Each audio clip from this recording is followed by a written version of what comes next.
Hey, Jamie. Hey. Hey, I love the idea, and someone told me this. It was more of a military thought. Is that even when you're on time, you're late. That's right. I thought that was the Yeah, and entertainment I industry. wish students understand that because they think that it's okay to have a 5 minute grace period. You know, start class when we show up. Everybody revolves around me arriving, and wow, that is the first thing you got to get rid of if they're going to ever be candidates for somebody's employment. They've got That's to be right. Not in the entertainment industry. they got to be strict. They got to be strict of a lot of things, but that's the one thing that I don't know how you can unlearn that. How a student can unlearn, or how a young person can unlearn that it doesn't revolve around you, but more importantly, you have to show that it doesn't revolve around you by doing little things like You got showing to up. put them out. You know, so it's a tough one. You got to put them out. But yeah, so what's going to happen today is I'm going to try to introduce the idea of for Charlotte. Okay.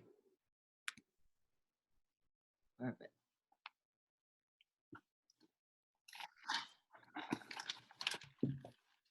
Hey, Charlotte. Hello, good afternoon, everyone. Oh, I love your beautiful background there. Okay, I love it. Santa Monica College. Oh, you're in Santa Monica right now, huh? Well, no, that's just my background, but that's what the picture is of. One of my Yeah. 19, or should I say 28? I have Orange County too. Oh man, okay. You got to be versatile. You got to show representation across the whole region. Yeah, they like Yeah. to spread me thin. There you go. So I'm waiting for two other people, for Dave Cohen, and while we're doing a little soft shoe, thank you for putting that webinar together. That's going to happen this week that you're starring in. Which You know one? what? Oh, you the ICT webinar series? Yeah, come on, don't be shy. But I worked for Microsoft, so it's just utilizing my resources to get my friends to come in and do some good back into the community. Yes, yes. Well, I'm actually okay. We got Ted here. Okay, we're waiting for one other person, Dave Cohen. He's, my star of the show.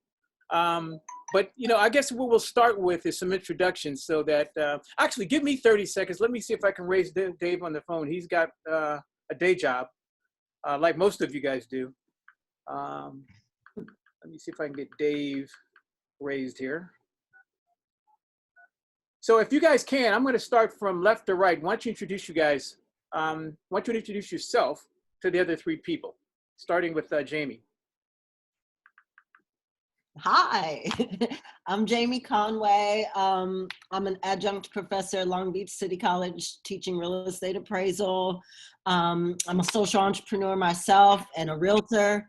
And I'm on board with Kevin and everything that he's doing to bring this project to life as a mentor. Awesome. Thank you, Jamie. Charlotte? Well, my name's Charlotte Augenstein. I am the regional director for Los Angeles Community Colleges, focusing on the ICT DM side, so computers and digital media. I too have my real estate license and dabble in that with friends and family when need be. It's always fun to go house searching and find some great things. Let's see what else. I am supporting Orange County while they are without a regional director. They cut the funds as Steve Lithicum retired, my peer. So I help them out occasionally, and I like to say I have 28 colleges now instead of 19. And glad that we have Long Beach represented here, and I don't think I've met Ted, so love to hear about him. Okay, go ahead, Ted. Well, hello, everyone. Can you hear me okay? Yeah. Yes. Okay, I'm Ted Milner. I am an entrepreneur. My wife and I own an entertainment employment agency for the past 30 years, servicing companies like ABC, Disney, Oprah Winfrey Network, TNT, Cartoon Network, HBO, and many other companies. So we have an executive arm, 2 executive temps, with the emphasis on minority executives, but primarily replacing ad support, administrative support to the executives within entertainment, from development all the way down to legal and business affairs.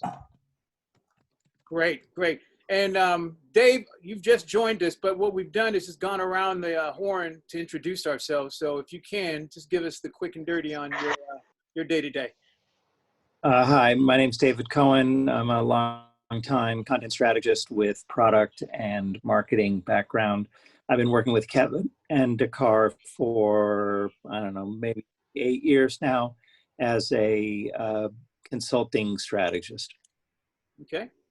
All right, great. So everybody's given a very short description of maybe who, what, why, where, and how they've joined this call. I'm going to introduce myself and then a little bit about everybody on the call as to what it is I think we're going to try to achieve today. My name is Kevin Clark, Dakar Foundation for the Performing Arts, but I also work as a consultant and a vendor for the LA Community College District. I've worked through Strong Workforce, and most recently I've been consulting LAEDC on trying to bring project-based learning modules to them for CCW. We had started pre-COVID discussing a project with Intercom, and this was post a LAEDC CCW Digital Media Entertainment conference that Charlotte and I met at. I think it was December 6th, but it was out of that meeting, we had an opportunity to talk to one another about a opportunity to help Intercom, who is one of the largest radio networks in the country, who had exposed some interest to one of our students, our community college students, about creating a student podcast. And the student podcast would have literally become a student radio station where we would have, excuse me guys, where we would have the students fulfill all the roles of the operation and have Intercom basically provide all of the management and all the peer-to-peer mentorship to function these young people in operating that station. And literally it was going to be kind of a ramp up to them actually getting to market with content. That project, as we sit now, is still possible to do, but a lot of the bandwidth, a lot of the interest in that has been put on hold. I talked to Intercom about 2 weeks ago, and they are interested in participating in activities that could provide their human resource department to still look at bringing some consulting and some level of interest and showcasing pathways to radio.com and Intercom's internship programs.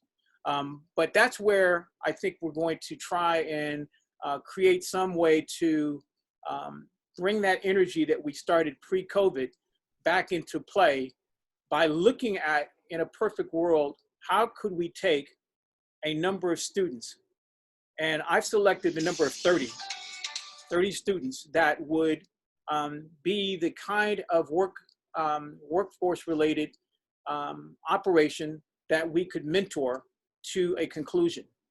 The name of the program that we had put into play for Radiocom/Intercom, and they're the same company, but Radiocom is their app. It's really where they had expressed more interest in trying to find out how students would access radio, learn about radio, and be able to, again, engage them is through the app. So Intercom was looking at us as something called BrownbagTV. And BrownbagTV is what Dave and I've been really working on and trying to crystallize what this experiential learning project could be for the right group of students, faculty, and the mentors who would help drive it to a conclusion. So I'm going to work backwards. So I'm going to have Dave, if you will, Dave, give your interpretation of BrownbagTV and where we are today in trying to help fill out the roster of students who could actually become part of this mentorship experience. So you're on the spot, Dave. Yeah, I'll address the first of those two. The second part, let me address the first. So what is Brown Bag TV? Brown Bag TV is intended to be an experiential learning program in which students, along with mentors or under the guidance of mentors, create digital content. And they learn to become digital content creators by creating digital content. Now, what's great about this is it's a really flexible idea that allows lots of different ways to do it. But typically, they would be working with mentors to determine the kind of content they want to create and then to actually create it. And this could range from video, like short video programming, to websites, social media campaigns and outreach things, and podcasts and anything like that.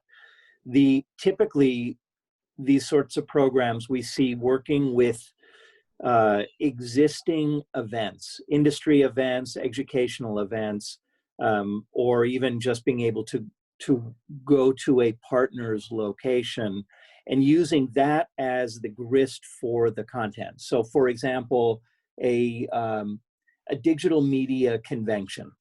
The students would have access to the different participants at the convention. They can interview them. They could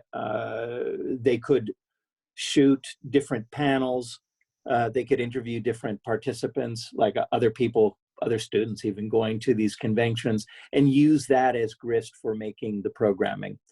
The other side of this is they would be able to distribute this content to potentially some of our other partners.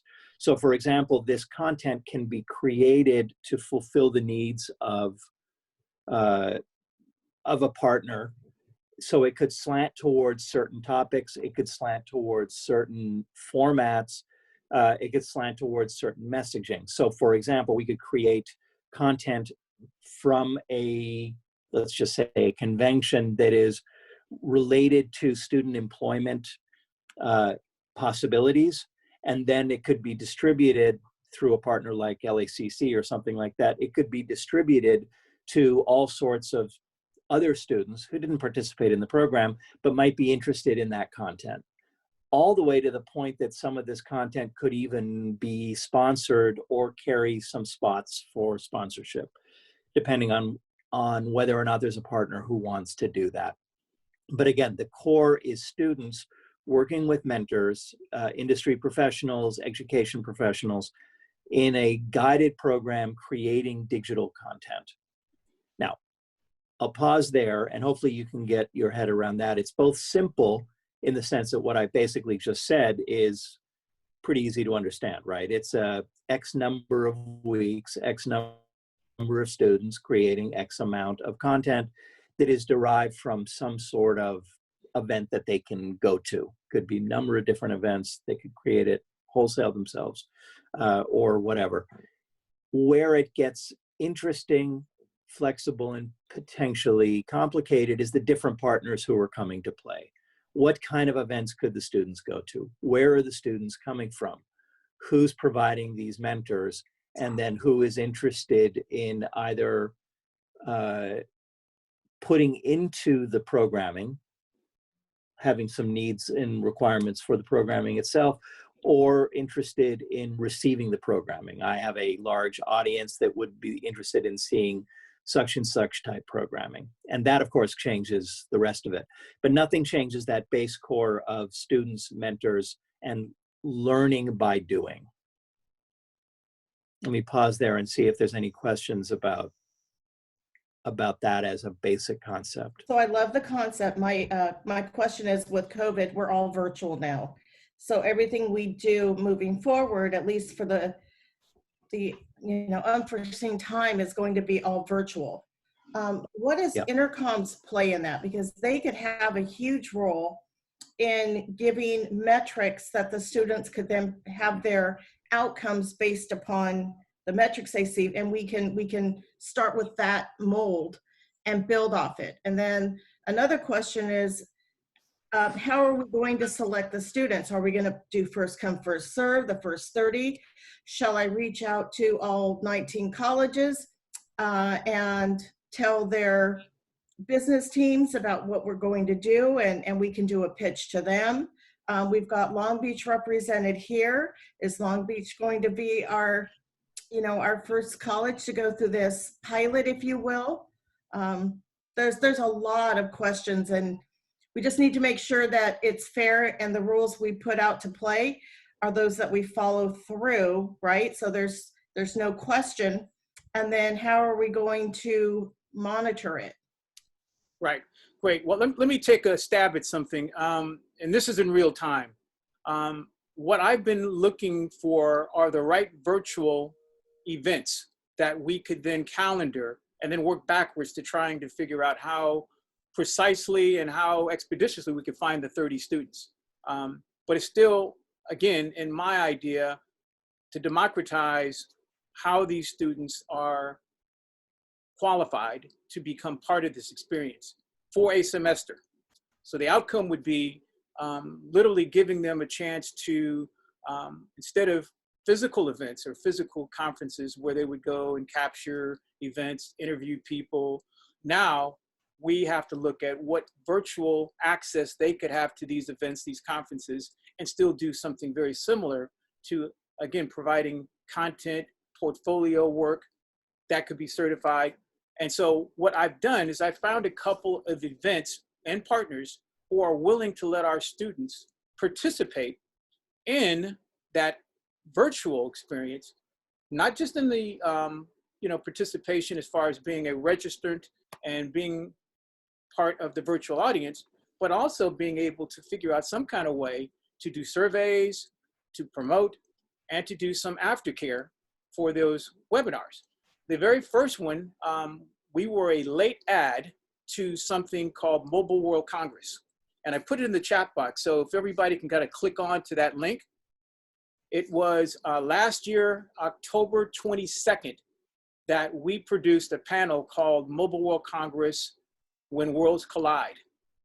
Mobile World Congress is a concept, or it's actually an ongoing global conference in China, Shanghai, Barcelona, Mexico City, and Los Angeles that obviously has now become a virtual iteration of it that connects all the folks that are major operators in telecommunications, primarily mobile, but also folks who are working inside of mobile and technology that want to know where things are going.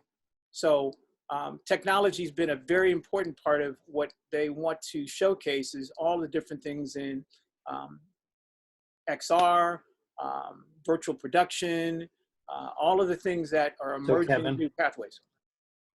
Yeah, go ahead, Dave. So Kevin, if I may, let me say that's very interesting and it's a great opportunity. And let me say to the group that we have all sorts of opportunities like that. The events, the grist for the mill is not rare. And we have relationships with a lot of different people that will allow the students to come virtually now and somehow record different aspects of the event and be able to turn it into content.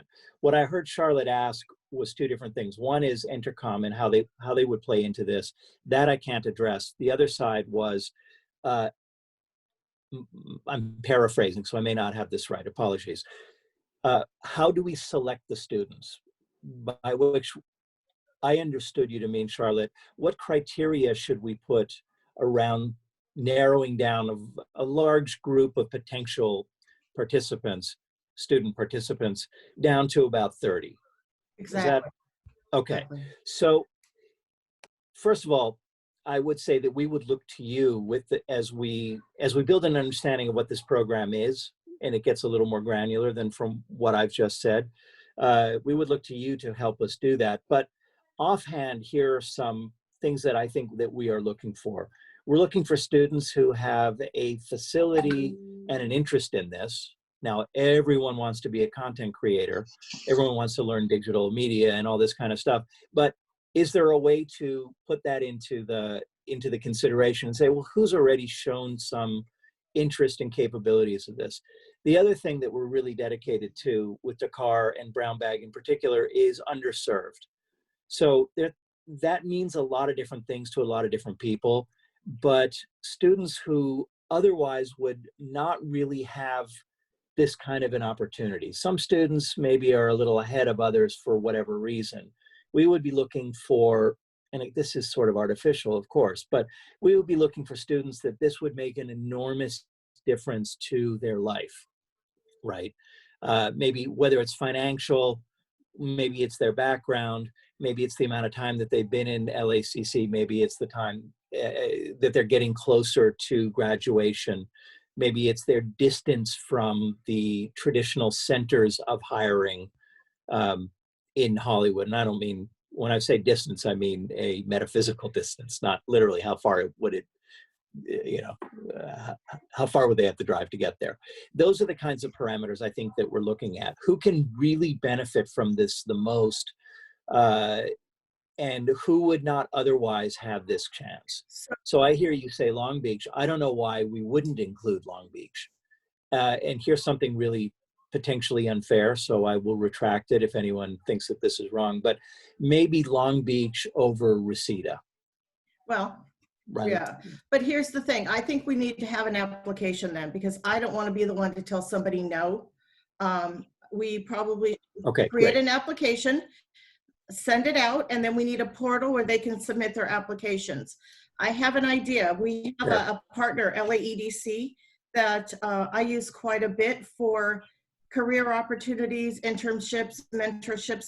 Maybe if we partner with them, we can put our opportunity into their portal and evangelize with them to get these students that we're looking for.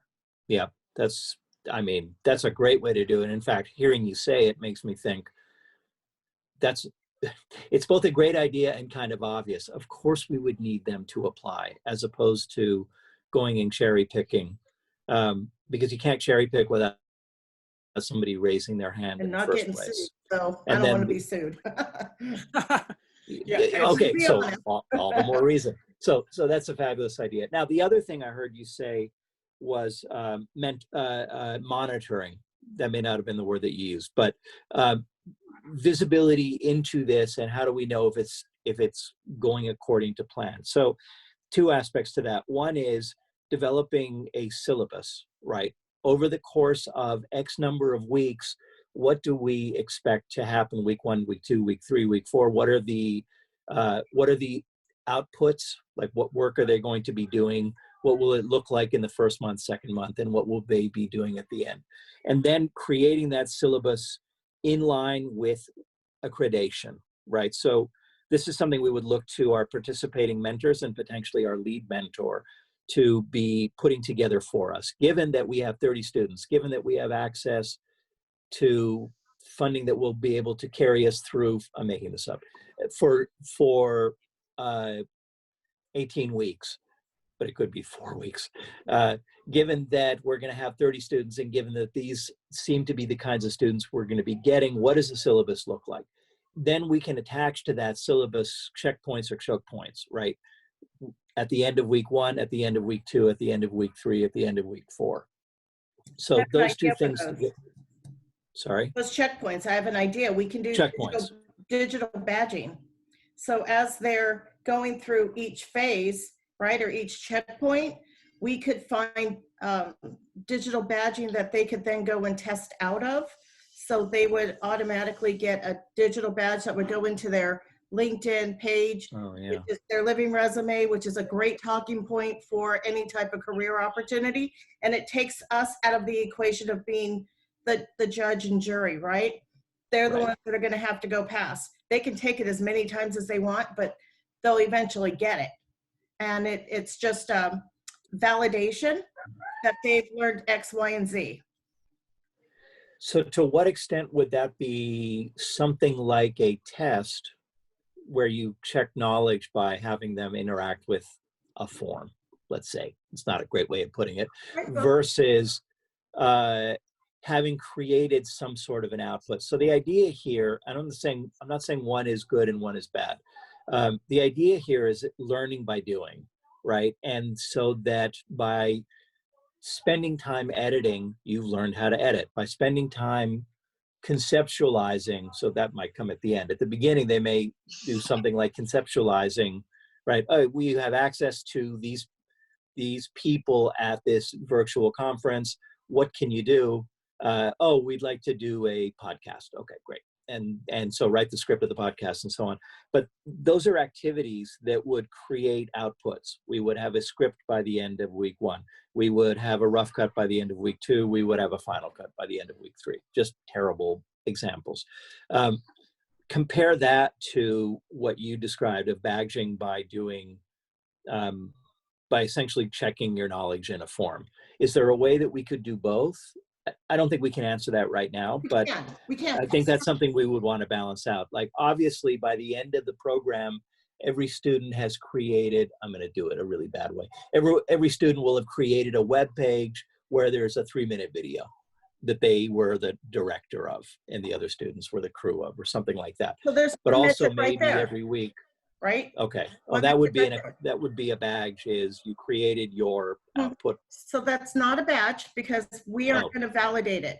What we could have them do is we could align the LinkedIn learning with that. And so we could go out there and search where they would have to learn how to create a web page or editing, and they would go through that training, and some are as little as an hour, some are several hours, but going through that, and they're module based.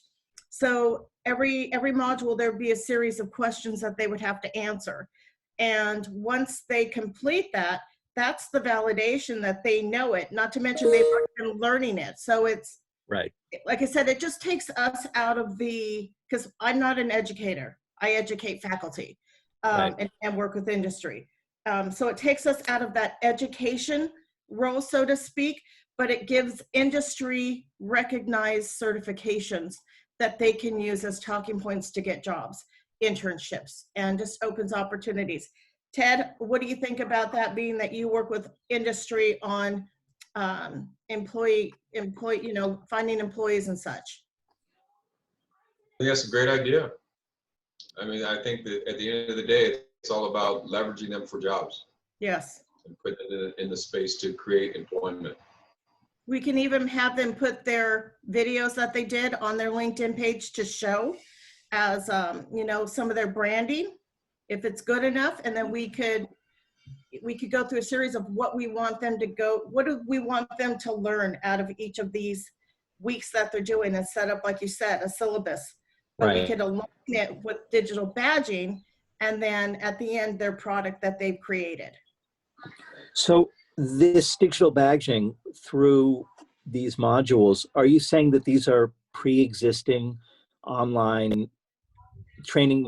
Training is not the right word, but I'm going to say training modules. They exist out there, and then we would make some sort of arrangement with whoever is providing them, because we're going to send you 30 students or whatever. Maybe they're completely open to the public. I don't know. But is that what you're saying, that these exist out there and we leverage those? Yes, Yes. they exist. Yeah, But they're not free. Let me be clear. They're right now through because Microsoft owns LinkedIn, they are open to the public for X amount of months. However, if you live in the LA County and have a library card, you get LinkedIn Learning for free. So we could just ask everyone to get the library card. And then I'd be happy to take that piece and kind of work out which certifications align with whatever we're doing at that time period.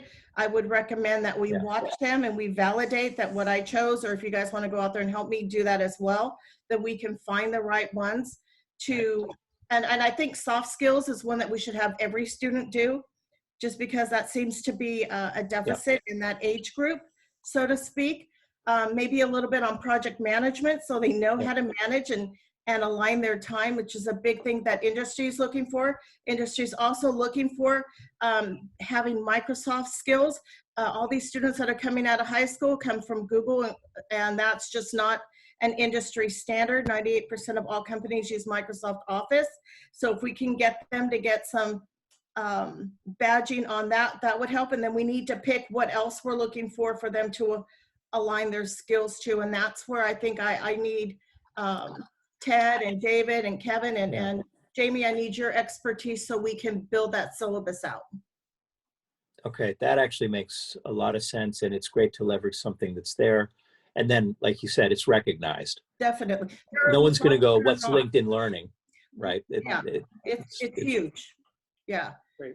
And then we should be able to find anything, right? That is, so if we want to do audio recording for podcasting, I'm pulling that out of my hat, but there's most likely some sort of LinkedIn Learning that actually responds to that, right? And then their pool of topics is big. Exactly. It's huge. It's like 24,000, and they add more every week. And if we wanted, we could do our own. So if we wanted to build our own video, we could, and make it accessible to the students, or we could publish. They pay a lot of money for people to do videos that are industry driven. So there's a lot of opportunity, and if need be, I can get our LinkedIn person to come in and talk about it, but I don't think we need him right now. But there's a great deal of benefit for students to have those. The more certifications you have, the better off you are to get any type of response to a job application that you fill out. Well, we want this to feel serious. I totally agree. We want this to be serious. And the accreditation is a big part of that, right? Like learning by doing is great, but we want it to be aligned with standards. And then, like you said, monitoring and checkpoints. So this is actually a relatively easy way of doing that, right? This is recognized, it's robust, and I mean, it'll work. It's available there for us to bring in. Even so, we would want to have somebody, and this will be somebody we'll have to identify, sort of our lead mentor, create the syllabus overall. But that doesn't mean that some of the classes of the syllabus and then the tests aren't serviced through this LinkedIn stuff. It's just a matter of bringing that into the overall syllabus. Syllabus is maybe too strong a word for it. It's more like the program of what are we going to do in these 8, 10, 6 weeks. Yeah. Right. So we have to have a breakdown for them. We're talking about, I thought it was the first 8 weeks, but now we're talking about a full 16 weeks. Well, it could take on a life of its own. I know that, well, at least the students I've been talking to who are, again, not part of any submission yet, because I want a blank slate. I want to make sure the 30 are selected through a process. But some of the students don't even start school until next week. For some of the community colleges at Santa Monica, at LA Valley, and LA Mission. So what I'm looking to do is to try and get this application or the submission process available for, I think it's Gladio that Jessica uses out there, so that we can figure out what kind of response we can get for people who are interested, and more importantly aware that there are some pathways that they may not be, again, introduced to through their coursework, and hopefully find a way to get there to that number of 30. And if we don't get to number 30 through that democracy, then I can fill in the blanks with some people that I know. Okay, so I have another idea. I have 2 digital media regional advisories in the month of November. We can pitch this to both, one for animation, one for web design, to the colleges and the faculty that participate in the LA region under these 2 parameters, right? If we get our ducks in a row really quick, we can even have that portal available where the educators can refer their students to go and sign up for that. Wow. And all we really need to do is create a Microsoft form, which takes all of 5 minutes, send it to the faculty that are interested at that regional advisory. They can then send it to their students. Their students would then send it to the portal or to an email that we create that we would review and then pick. Wow. Okay. Yeah. Well, and again, Well, But it's great. yeah, Dave is helping me greatly by getting to the nuts and bolts. But I'm the promoter guy with all these great ideas and perhaps activities. One of the things that I know I like to do to get industry involved is to leverage industry events and literally create the affinity that we are talking to market makers and leaders in the space that don't have any representation in the community colleges or four-year or the Cal State University. So I've been researching, and this event is coming up October 27th and 29th. The GSMA North America Thrive would be a great promotional opportunity to, because they're going to have tens of thousands of eyeballs in North America looking at all of the programming, all of the panels. This particular opportunity for me is to get 15 minutes to talk about the what ifs and the way ahead, and to promote that we are doing something that could have a longer tail.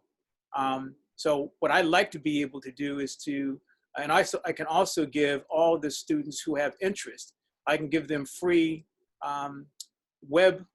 they get free tickets or complimentary tickets. Nothing's free nowadays unless it is free. And my goal really is to not have anything that can be accessed through free webinar type of fare, because everybody's doing webinars now. There's a webinar every day of the week. So I want to really promote that this is a virtual conference, replacing a physical conference where you would be paying $2,000 if you're registrant to get into. So GSMA is really where all of those people talk about inside baseball. And they talk about it in ways where no one asks them the questions that I like to ask them. And that's why I want the students to ask these questions. Well, you know, where could I start to create my skill set or develop my skill sets towards these pathways that don't exist? And that's the kind of thing I think would be more challenge-based learning, because if they're able to pick this stuff up, I'm hoping that at some point they'll be able to create a project of their own that applies all of the things that they've learned about the things they've heard in these conferences. And many of these students that I'm working with, they're very mature. They're not just 18 to 24, some are 30 and 40-year-old people going back to community college who are really looking to upskill, but also be futurist and looking at where people are going to be at this point next year. Right. Well, the average age of a community college student is 36 right now, and that's rising as, you know, we're in this COVID epidemic. My concern is that if you're going out there and you're pitching to that large of a volume, we're not even ready to launch with a pilot. I believe you're going to be inundated with responses that we cannot respond to, because we haven't even developed the pilot yet. You've got a point, right? You've got a point. I think what this particular event could be is more business to business, more faculty, more mentors, and more folks who could be involved in recommending their support or providing support to the program. So you're right. I don't know that students would even have the time or interest at this point, but some would, you know, because there is a kind of a silver lining to this COVID thing in terms of virtual learning and remote learning, that I think more people are starting to figure out that they're gonna have to act and do out of the box and find more ways to weaponize themselves. So, but I'll leave that up to the people who are helping to put the program into a solid syllabus or program that can be measuring these students' ability to stay engaged and activate them in some kind of way other than just getting certifications. So but I was going to ask Ted. Ted, you, and this is something I'll set up.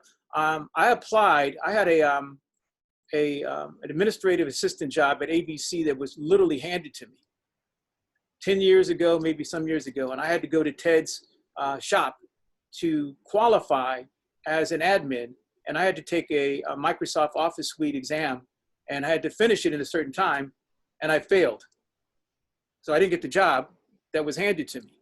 And a lot of things that came to mind is that there's a lot of digital media students who don't have that business acumen who could actually pass this exam, because if I couldn't pass it, I'm sure some of the students I've worked with, they couldn't pass it either. So Ted, is there something that you can share with us about how you qualify people for even being capable of getting an interview for a placement? Well, you have basically three different aspects of what I think is critical for that generation. Number one would be resumes. Number two would be cover letters. And number three would actually be the interview. So some of you are familiar with Dan Watanabe, and he brought me into LA City, Valley. I've been to Long Beach a couple of times and talked with students about those very things, all with the purpose of them actually landing the job. So, you know, they're really simple things, but they're major mistakes that students are making. And this generation just doesn't really know how to communicate with people. So you have to teach them the basics of thank you and yes and please. And so I think what's critical, obviously the skills, Microsoft Office, those things are necessary, but that put aside, most people hire the individual, they don't hire the skill. They can teach the skill, but depending on the job, they're gonna want someone to have some level or degree of understanding of the skills that they're gonna need. But more importantly, am I gonna wanna be around you 10 to 12 hours a day? And what's your demeanor like? What's your attitude like? And so I do a lot of coaching on just behavior. This is how you need to behave. This is what you're gonna do with the interview. This is what they're gonna say. I have a call with someone on Wednesday about a position on Thursday. That same job, another person interviewed, and I coached that person through. So when they called me back, he told me, he said, Ted, I think I did a great job. I think they love me because they were talking to me about, you know, what the job entails and what I'm gonna do. And then when I talked to the client, they actually said that they really love that person. So it's really a conversation. I mean, if we can't get through the interview process, you can forget it. They're not gonna get the job. So we really have to teach students to understand that they're hiring for their need, not for your future. And so how do we have a conversation about their need and not a conversation about your future? I know you want to direct, I know you want to produce, but guess what? They're not going to pay you to produce right now. And they're not going to give you a budget of a couple $1 million to direct their next film. So how do we get you in that process? And then how do we leverage you to where your goals and desires and your dreams can be fulfilled? So I think that's the most important thing. And it starts a lot with soft skills of how you communicate that. Ted, what would be the 5 things you could think of that you need to be successful in entertainment? We just talked about soft skills, but I think that's one of the great lessons is we walk them through what's needed. I know most students have never done an interview, a virtual interview, and then you're talking about possibly doing a panel interview. That is intimidating no matter what age you're at. So any skills that we could provide them or teaching them how to utilize their talking points off their digital badges or their experience maybe from philanthropy would be a great added value. That's 1 week in itself is going through all those skills. Mm-hmm. I agree. I think for students, I'm just going to be very blunt here, okay? They need to know how to shut their mouths, and they need to know how to listen, and there's an order to that. But it starts with listening. And so kids think they know more than they know, but in their hearts, they know they don't know a lot. So when I'm talking to students, I just come right out and say, look, you guys don't know anything. Not like you're going to know them 5 years from now. So let me educate you really on what they need. And so I equate a lot of interviewing to the dating process, or like they're on The Bachelor. And if they're the first top 3, they're going to get $150,000 bonus if they make the top 3. So what are you going to say to that person? This is what you know about that person that you potentially may marry. And so the conversation then comes to pleasing that person. And they all get that, and they all understand that because they're dating and they're engaged in relationships. And so you get them in a mindset of understanding it's not about me, it's about them. And so they need to learn how to be quiet, and they need to learn how to listen. and they need to know how to have a conversation on what the employer wants to have a conversation about. I know you want to tell me about your years of when you were playing sports in college and all that, and I know your last job, that's really important to you, but the employer's not really focusing on that. They're focusing on the job you did 2 years ago. So don't move them from that. And so I talk a lot about someone coming and picking you up in a car that they just bought. They just picked it up from the lot. You live 5 minutes from the lot, they pick you up, and they're taking you for a ride. And 2 minutes into the ride, you're telling them, pull over, let me drive. And well, it's not your car. They haven't even driven it yet. Let them drive it. Let them ask you, do you want to drive? So don't take the interview away from the employer. And so you have to let the interview do their interview, and you have to let them lead it. And so it's really paying attention. I've done over 10,000 interviews, placed thousands in the industry, many that are now executives. The executive vice president of NBC, who's controlling the programming that you and I see, is a former executive Temps employee. The VP of Legal and Business Affairs, Comedy Central, the vice president of Director of Business Affairs for HBO. So there are some similarities in the industry. There's a different culture from ABC. Believe it or not, ABC and Disney are the same companies, but there's a different culture at ABC than there is at Disney. TNT is totally different from HBO, which is totally different from OWN. And so getting them to understand the nuances of how that works, and how am I going to decipher on the fly what I need to say and what I don't need to say. And it all starts with learning how to listen. That answers your question, Charlie. It does. It does. Thank you. Yeah, and I may add that Ted had participated as a keynote, and the event that Steve Wright did almost annually, I believe. But this was 1 year where Ted really delivered for me the kind of default way for me to understand what was missing in the gap between workforce development and actual successful placements of students in the community college system, even those who had their BA and BSs.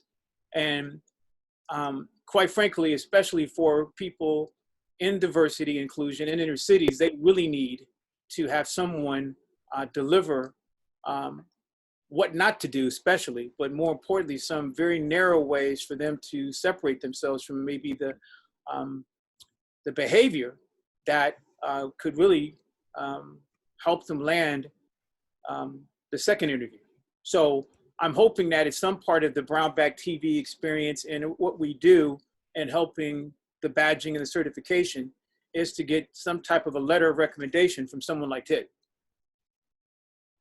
And that was what I was attempting to do, and still I'm going to do with Kevin Hart, is Kevin Hart was willing to write a letter of recommendation for people who went through his process, because that could mean a lot for some people who hire, to know that you've had these soft skill types of obstacle courses that could, make sure that, you've at least been exposed to the things that entry-level people need to know. And that's a big issue because a lot of people don't envision themselves as being entry-level, and they've never had a job before in the industry. To add to that point, when we've been in business now over 30 years, and so when we first started out, if you didn't have a year's experience, well, really 3 years experience in the industry, we wouldn't even meet with you. That's changed because that generation started retiring. We started seeing a much younger generation. But when we started seeing the younger generation, they didn't know anything, and it became really challenging. So we were spending so much time just through the interview process, just coaching people, that my wife wound up writing a book on how to leverage a career within the industry. Well, first she started doing workshops, and then everyone started asking about the book. So then she sat down and she wrote a book, and then she went to colleges across the country, marketing, promoting her book. But when we were holding workshops, we had, for 3 years, we had 100% retention on the people that we placed and that came to our workshops. Then over the years, we found that people were going and getting jobs independent of us once they attended the workshop. But more importantly, what we discovered was that most people really want to learn, and most students really want to know. And they're very honest that I don't know, I want to enter in this space. but a lot of times they're putting up a front like they do know. And so, but if you're open with them and you break down those barriers, students will be, I really don't know, so what do I need to do? And they'll follow, most of them will follow the path that you lay out for them. So, you know, I find it a joy when we're sitting and talking to college students because they're hungry. You know, they're very, very hungry. And it is not that complicated. And most people would love to mentor youth. Most executives want to do that, but they want to choose you. You cannot choose them. And it is best if you do not ask them, will you mentor me? Because you usually won't get return phone calls.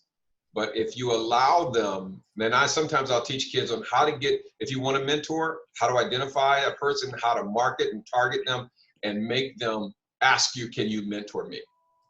It's a little clever way that you do it, but kids have that power within them. They have the ability that adults don't have to connect to top level executives. Wow, Ted, that sounds like a capstone class. how to identify a mentor. You know, but hey, we don't have much time left. So I wanted to open it up for questions, suggestions, and comments about what you would need next to have some something to actionalize. So, Jamie, have you heard anything that is missing or? I guess the only thing I would add, my background is in architecture and design. And when I was in college, something that we had to do twice a week was we sat in front of professionals and our work got critiqued and ripped to shreds. And that's how we learned and that's how we grew. And so from a design perspective, whether it be social media or we're doing plan sections and elevations of a building, having working professionals in that industry every week looking at the progress of our work while we do the technical training was so very important. And then we learned how to separate our emotions from the work and and get feedback, how to accept that feedback and implement it. That was the biggest thing that was more important than the coursework when I got into being a professional, was how to separate my emotions, because you would go in the back and cry sometimes.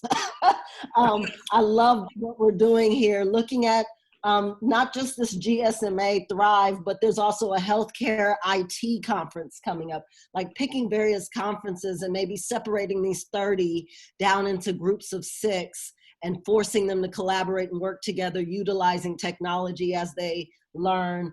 Having the mentors and the professionals weekly or bi-weekly or however often on a call, teaching some of these things in real life, having the students present their work on a regular basis to get that critique and interaction. I love everything that's going on. I'm looking at LinkedIn Learning. I forgot all about it. I remember when it was Linda. Yeah. Linda bought. Lynda.com. Yeah. Yeah, I loved Linda. And I was like, I never would have went to college if I knew about Linda. I spent a lot of money.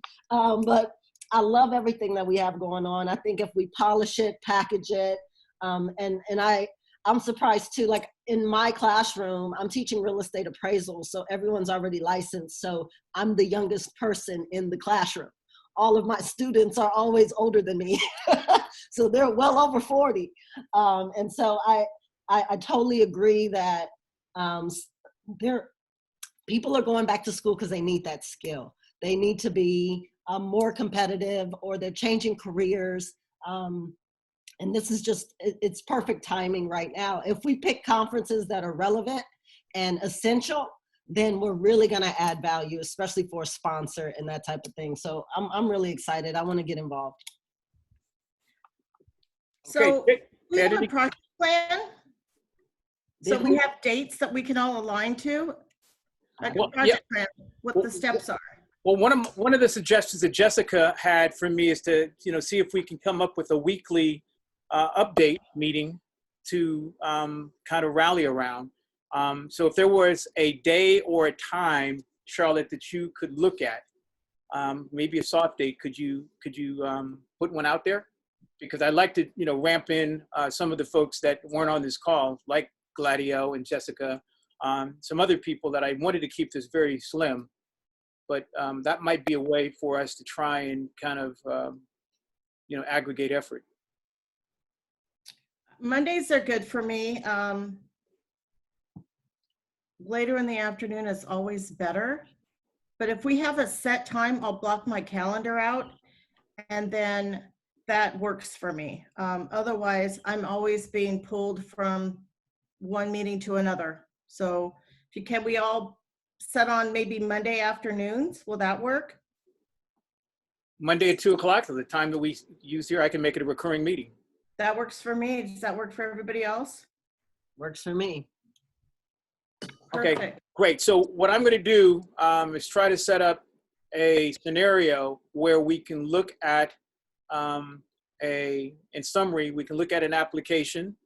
And Dave, I'll talk to you offline about what we need as an online application, and then the portal that will host, or multiple portals that could host this application, and how it's promoted through social media could be some of the things we could look at. Wait, so if you do social media, you're reaching outside the college world. The goal is to have community college students, right? Yeah, but I'm thinking that the application could also be promoted to faculty and mentors who could recommend somebody who really needs this opportunity. But we're talking about our pilot, so our pilot should remain more small and intimate before, let's fix the quirks before we evangelize to the world, right?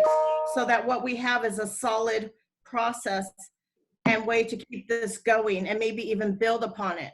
Okay. So what about if we use those 2 regional advisories that I mentioned? The one on animation, which, let me see what date it is. It's the first, I think November 6th and 13th. They're kind of back to back. But what a great way to get our community college students and all the colleges that are involved in those types of industry will be there. And then they can evangelize to the students. But before that, we'll need to have our portal set up. We need to have a timeline of when we want to start, or at least give them an idea of how it will work and what they'll learn through that. Obviously, there's no pay, but there's a great opportunity with Ted and with David and with Jamie, where they can, it could lead to possibilities for them. So we'll need to come up with a presentation that we can give to promote that, right? Right. So And I can help with that. Again, I'm the promoter. I'm the guy it's really going 100 miles an hour. So I'm glad that you guys are, again, thinking about, again, starting at the starting gate with our first step, not the next one. So, so Dave, any questions, suggestions, or comments? I think the focus has to be on defining the program itself. Yes. This is a bad example again, because it's fuzzy right now. 16 weeks, 30 students, these 3 events, these 5 mentors, LinkedIn Learning, checkpoints. I'm leaving things out, but yeah. What if we did 8 weeks? 8 weeks. I keep saying 16, like that's really ambitious. 8. 8, right? 8 8 weeks and we get 30 more. That's 60 and 16 weeks. Right. These sort of outputs, and There's some other things. Then and that the selection process involves an online portal where we accept applications. So and so are involved with vetting the applications.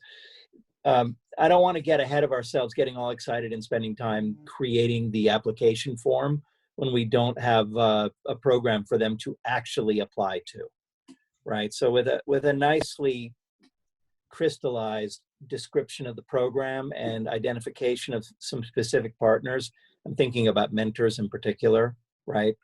And what it means to be a mentor. Some mentors are going to come in and they're going to teach.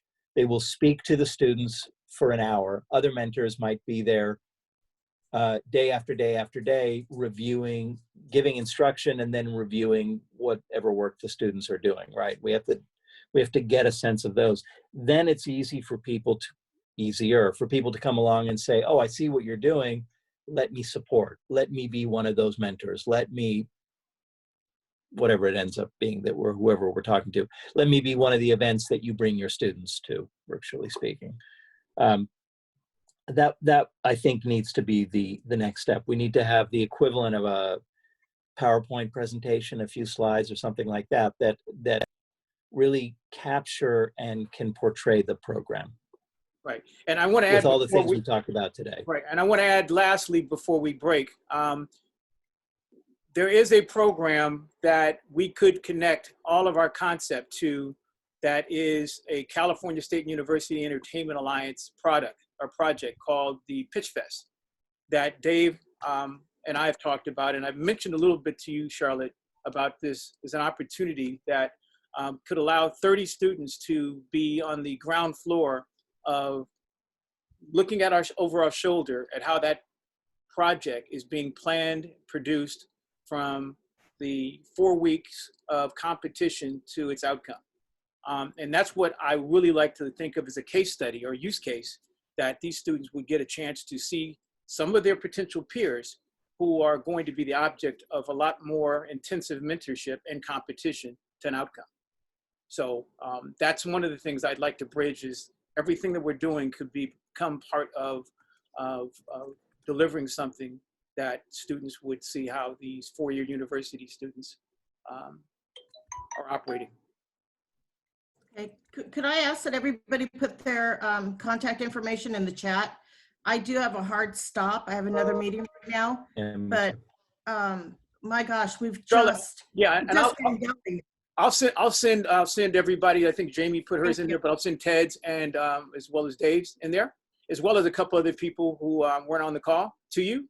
So Monday at 2 o'clock, let's have a call, and anything you can share with us, Charlotte, about these other those programs in November, the animation department and the web department. We'd love to know about how we could again access them for promotion.